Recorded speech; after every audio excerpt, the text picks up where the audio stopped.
Hey, everybody. Well, we finally made it. Believe it or not, we are here. We are state finals week, getting ready for Thanksgiving on Thursday, and uh, the class 1A through 4A state title games on Friday, 5A through 8A on Saturday. And again, it's the fastest sprint in any season going. I swear, it's amazing how fast it gets here, but it is here.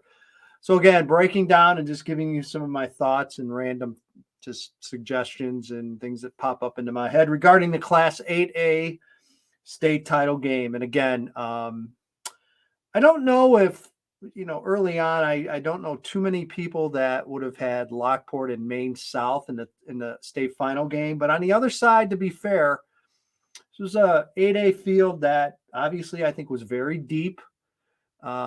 Had a lot of good teams, and I don't know if it had that one great team. That one great team still might be playing.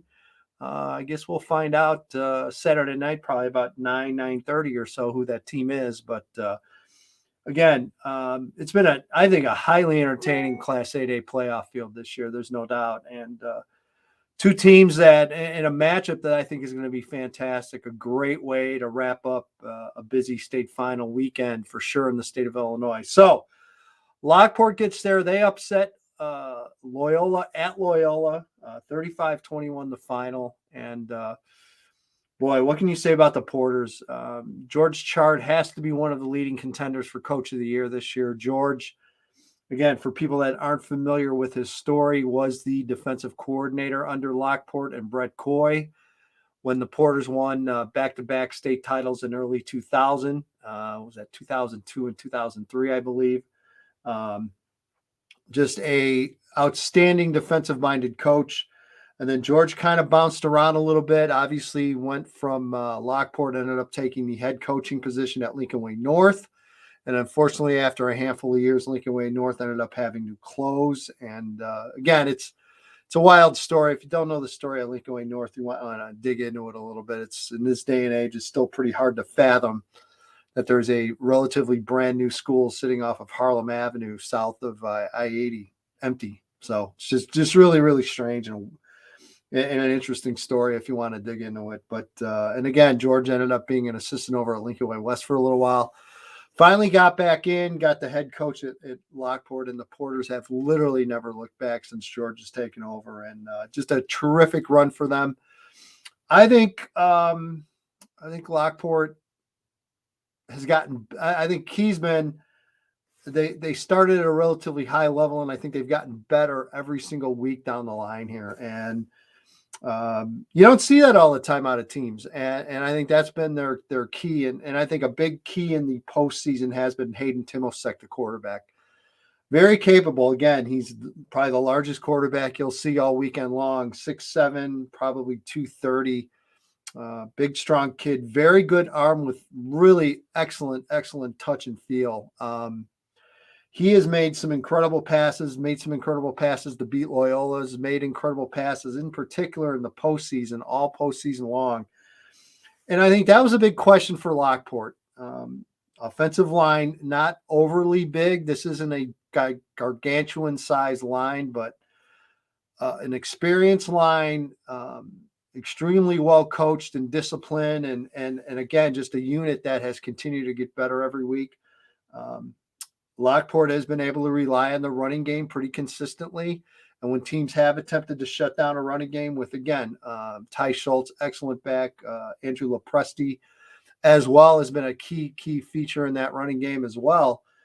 So you've got two very good quality running backs, and you have a good size, very talented offensive line. Lockport, in more cases than not, can run the football. Teams that have slowed down the run, the passing game has stepped up, and Hayden Timosek has been and has continued to get better as the season has gone along. He is, and George Chart said it on the conference call with the media last night. This is the best. He is at his peak of his game this year, at the right time of the year as well. So that's real positive for the Porters. Key receivers, keep an eye on Ryan Little for Lockport. Bigger kid, probably 6'4", about 185, 190. big time receiver. This kid will literally just go get everything within his reach and within his range. And he's a main target deep downfield. There's no doubt about it for Lockport. Defensively, Porter's outstanding. Their defensive line, and I know this was thrown around in the media conference call as well. John Holisick from Loyola called the Lockport defensive line the best defensive line he's seen in the state this year, and it's pretty hard to argue. Very good group, 4 really good D linemen. You start with the Silzer twins, and again, they have just been outstanding. Cody and Cole both committed to Eastern Illinois. I know they've gotten some recent preferred walk-on offers from Northern and some other schools, but the defensive line has been key. And then the secondary as well. The secondary is really good for Lockport, and it's just a really well coached defense. And again, George Chart has a lot to do with that as well. George's always been a defensive guy for sure.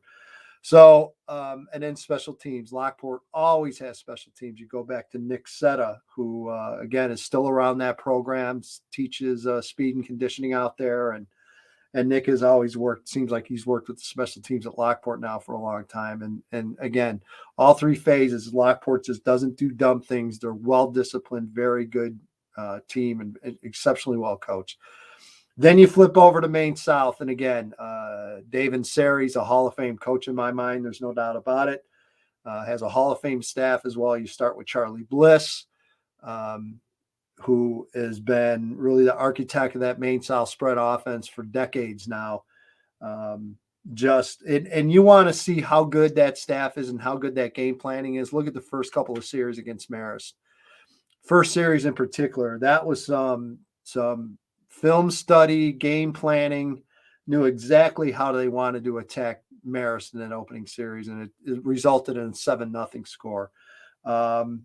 Again, it's a terrific staff, puts kids in the right places, and just the overall mentality in Maine South in that program and how they approach and attack things. That's why they're winners. Hard-nosed kids, blue-collar, no-nonsense kids. They all get after it, play with a ton of energy. That sideline was electric Saturday out at Marist. And again, it's just a program that knows how to win. They're winners. I mean, they've won the Central Suburban South for so many years, and they're so used to having success. And I truly believe that culture carries through the years for sure. And some years, Maine South is better than others, and they might have more talent than others, but for some reason, those coaches are able to find and get those kids to a certain level. That's not to say there's not talent on this team. There definitely is. Rowan Keefe, I think, has been a huge key player under center for Maine South. And Maine South has to have a solid quarterback. Maine South without a top-notch quarterback is pretty average, honestly. So Rowan's game has continued to develop. And again, this is a team that always seems to have receivers, always seem to have skill kids. Mike Sajenko has been just a monster in the postseason. And, you talk to kids, and I talked to a lot of kids Saturday on that sideline for Maine South, and they'll all point to Mike Sajenko and say, hey, this is the guy that he's been our go-to guy and our main guy, and you need someone to make a play, Mike's going to do it. And you need that. And especially with the case of Chris Petrucci being out. Unfortunately, Chris injured in the quarterfinal game, out for the year, and Chris seems to be doing better. I had a lacerated kidney or a spleen. I'm sorry, lacerated spleen. That's a nasty, nasty injury. So Chris, I'm sure, will be fine. I have to recover for a while, but there's no doubt that Maine South team was playing for him as well last week against Marist to get into the state title game. Offensive line, solid. And again, you look at a guy like Vincent Natale coaching the offensive line at Maine South, former Hawk, longtime college coach, got out of the coaching reins and is now over at Maine South coaching. And again, it's not the biggest group physically, but boy, they are just incredibly well coached and solid, and that gets it done. Same with Lockport. There's a lot of similarities for sure in these teams, and I think offensive line, it's kind of the same thought where this isn't the biggest, most physical group, but you just coach them up, and they've been able to coach them up, and that line has played very, very well. defensively. I think probably the most underlooked part of Maine South this year is the defense. And again, they won 35-33. You gave up 33 points to Marist, which, believe me, there's no shame in that. Marist is an outstanding team as well. But the Hawks are able to make big stops and big plays when they need it. And that's been the key. And a kid like Teddy Gianaris is everything you look for in a leader on that defense. He's an emotional leader, always making plays, can make plays from defensive end, can drop back in linebacker, can play inside at defensive tackle as well. Just a monster player. And again, I mentioned just the emotional kind of leader of that Maine South team. There's no doubt about it. And this team plays with a lot of guts, a lot of emotion. And I just love watching Maine South football. They do a great job every year. So this is a huge matchup. In my written preview, I think the biggest matchup to me is going to be the Maine South offensive line against the Lockport defensive line, just from the aspect of, the more you give Maine South offense time and Rowan Keefe time to set things up and to scan the field, the bigger the trouble you're in. So if Lockport is going to beat this team, they're going to have to get consistent pressure up front, try to rattle Keefe a little bit and try to throw off the timing of that offense, because, boy, the worst mistake you can make is give Maine South time.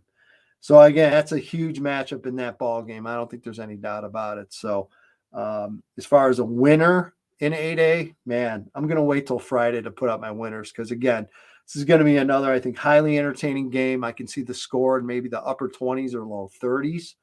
Kind of similar to what we saw from Maine South and Marist. It was 35-33. I can see potentially a final to that extent. And I know Lockport fans are probably offended, but defensively, you could play great defense and still give up some big plays. And I think that's what'll happen. This will be a game of someone breaking a big run here, someone with a deep touchdown pass here, and a lot of good defense played in between. But I still think we have the capabilities of some big plays happening, and that certainly can change the outcome of a game and the momentum and everything else. So again, looking forward to a great 8A state final between Lockport and Maine South. And I'll see everybody at DeKalb on Saturday at 7:00.